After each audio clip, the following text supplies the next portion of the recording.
Ouais les amis, j'espère que vous allez bien. Bon, petite story parce que ma story d'hier a suscité énormément de demandes de candidature. Je pense que beaucoup veulent gagner 10 000 euros, mais je vais quand même faire une petite story à cet effet. Mais je voudrais quand même vous remercier à tous parce que c'est très valorisant, même si je sais que ce qui vous a donné envie, c'est de gagner 11 000 euros et pas forcément de travailler pour moi, mais je m'en fous. C'est vrai que si ça peut vous susciter des volontés d'ambition, etc. Moi, je trouve ça bien. À tel point qu'il y a carrément des gens qui sont venus nous déposer des CV ce matin et hier. Enfin, c'est un truc de fou. Mais je vais quand même faire une petite précision parce que ça peut paraître facile sur le papier de gagner 11 000 euros. Mais sachez que Clément, alors déjà, Sacha et Étienne, mes deux autres commerciaux, n'ont pas gagné 11 000 euros. Ça veut pas dire qu'ils sont pas bons, ils sont excellents. Si je les garde, c'est qu'ils sont très bons. En revanche, mais voilà, déjà Clément, il venait d'un autre Transacoto, donc il avait l'expérience, etc. Et puis surtout Clément travaille énormément. Et ça, il faut le dire. Clément, c'est toujours le dernier à partir.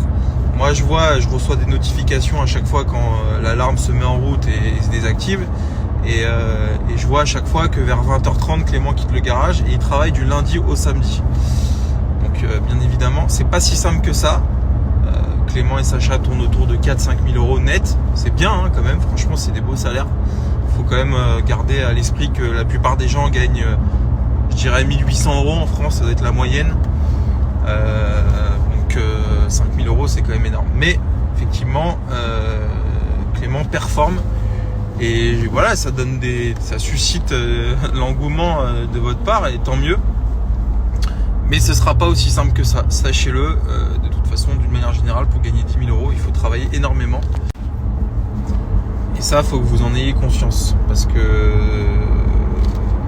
voilà, vous doutez bien que si c'était simple, tout le monde le ferait. Donc première chose. Deuxième chose, les amis, je vais pousser un petit coup de gueule. Parce que ça fait maintenant 15 jours que mon Taycan est chez mon pote Alan, là, vous savez, le carrossier près d'Orléans, avec qui j'ai fait une vidéo. Je lui donne mes voitures parce qu'il travaille bien et puis parce que voilà, c'est mon pote et parce que moi je fais partie des gens qui pensent qu'il faut favoriser,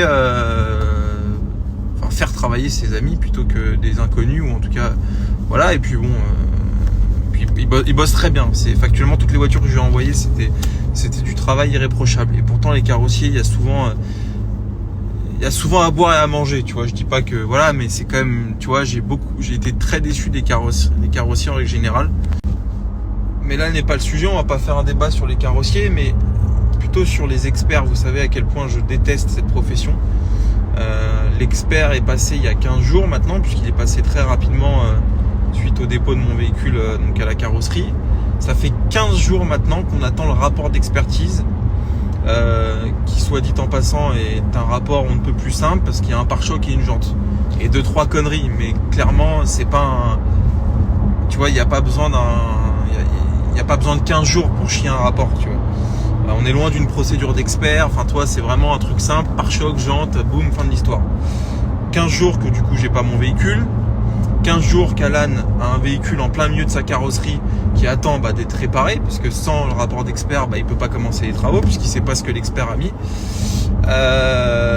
Et à chaque fois, et c'est le même cabinet d'expertise qui, rappelez-vous, avait mis je sais pas combien de mois à chiffrer le montant des véhicules que je m'étais fait voler en septembre.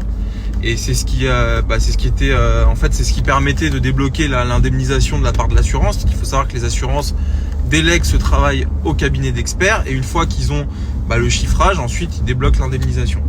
D'ailleurs, les experts se prennent aussi pour des enquêteurs. Enfin, c'est un truc de fou. C'est le même cabinet d'experts, et c'est aussi le même cabinet d'experts qui, il y a 10 ans, et ça j'en avais parlé, je m'étais fait voler une Audi S3, j'avais 19 ans, et grâce à ce cabinet, ou à cause, ça dépend comment tu vois les choses, j'avais jamais été indemnisé. J'avais perdu à l'époque, c'était 15 ou 17 000 euros.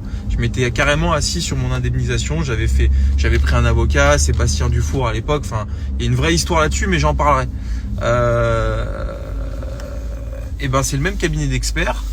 C'est le cabinet Creative Expertise. Alors, Alors ce cabinet vous dit peut-être quelque chose parce que c'est un énorme cabinet, hein. Je dirais qu'ils ont le monopole, ils ont des antennes partout en France. Mais à chaque fois, c'est les mêmes problèmes, ils sont mauvais au possible. C'est un cabinet de merde. Enfin, je vais pas faire de généralité, mais sur 3 dossiers à 10 ans d'intervalle me concernant, 3 fois de suite, ils m'ont fait des merdes. Tu vois ce que je veux dire ? Ils sont lents, ils sont pas performants. Enfin bon, c'est une catastrophe. Surtout que c'est nous qui les payons, hein, à travers nos cotisations d'assurance. Il faut quand même le dire. Donc j'ai droit de dire que je suis pas content. Et donc je trouve ça scandaleux que les assureurs travaillent encore avec eux, dans la mesure où en plus c'est les premières victimes des incompétences du cabinet, puisque c'est eux qui ont les retours de leurs clients, qui les relancent. Alors où en est le cabinet d'expertise, où en sont les réparations de ma voiture. Et à chaque fois mon assureur il me dit mais ces experts c'est des mauvais, tu vois ce que je veux dire. Donc voilà, petite story contre Creative Expertise, hein, ça n'empêchera pas, ça va rien changer, hein, mais j'aimerais quand même le dire parce que je pense qu'il y en a beaucoup d'ailleurs qui me suivent qui doivent être dans le même cas que moi. Et d'ailleurs Alan me le dit, hein, que c'est des abrutis ces experts et ils font mal leur travail. Donc bon voilà, petit coup de gueule parce que ça fait 2 semaines que je roule avec mon X3, ça me fait chier, j'ai envie de récupérer ma bagnole. Et puis voilà, bon allez.